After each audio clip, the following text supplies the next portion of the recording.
The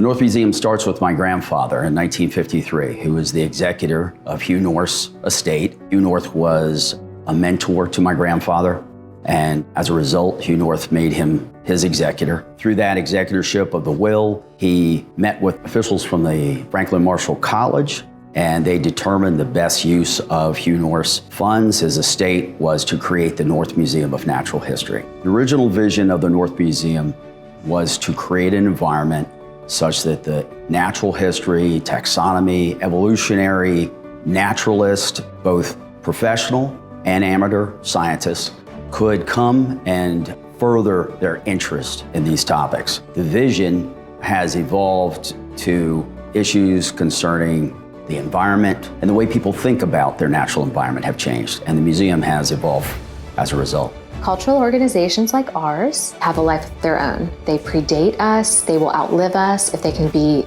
both sustainable and remain relevant. It's our responsibility as a staff and as board members, volunteers, as citizens of our community to steward our chapter well, so that these types of organizations, including our own, can continue on into the future, impacting future generations. And I believe that's much more than a mission. I believe that's a calling. The North Museum started in 1953 with just under 1,500 specimens in our collections department. We now have over 360,000. They span 500 million years of history.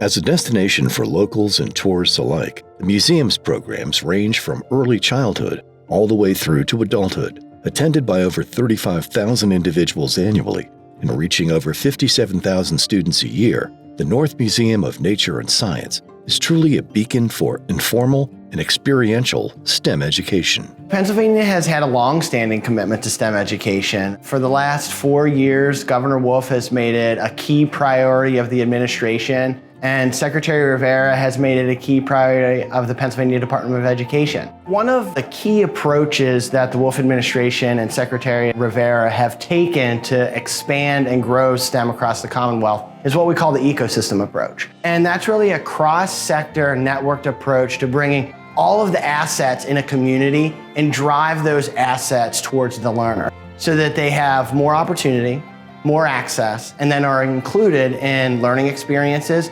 whether they're in the classroom or whether they're informal. Organizations like the North Museum are those informal learning environments that really make STEM accessible. Kids are gonna build their confidence, they're gonna build their skills here. That's where they're gonna get their excitement and their opportunities. And then when they get back into the classroom, the great thing about the learning experiences in places like the North Museum is that they'll be more confident to engage. They're more likely to have something in their backpack that they can hook that experience to and will dip their toes into the STEM space.